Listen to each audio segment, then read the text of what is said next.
to you, Doyle. On this last issue, California water restrictions sound as though they're going to be pretty stringent, 25% reduction. They are going to be stringent. It's a 25% reduction on every urban water authority, if you like, on towns and cities, because the drought in California is disastrous. It is a record drought. No There is no snowpack. snow in the Sierras. The snowpack accounts for a significant amount of California's water supply. The snowpack is at 5% of its historic average. I mean, it's as close to no snowpack Yeah, at all right. as you're gonna find, and this is a disaster. And however, California has been through droughts before. California has a lot of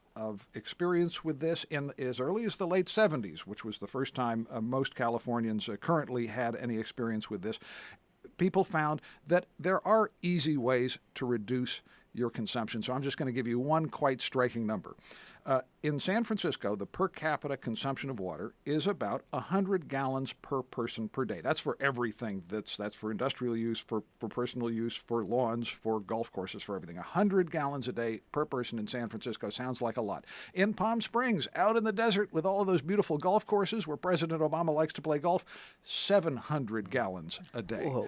So we're not talking about people not even having to take shorter showers, although that's a good idea, and people are already using more efficient toilets and other appliances. What we're talking about is golf courses, lawns, big campuses and facilities that use enormous amounts of water for, frankly, aesthetic purposes. The state is going to turn from green to brown. And the question becomes, how are they going to enforce this law? Well, that's up to each authority, and they can do that. The other question, though, is, look, these uses, urban uses, are only 20% of the consumption in California. 80% is agricultural. Now, agricultural water law is a giant mare's nest of other regulations. There is already, in effect, rationing going on there, but this is going to open up an enormous debate about the equity of a system that, in effect, provides 20% of its water to the population and 80% to the fruits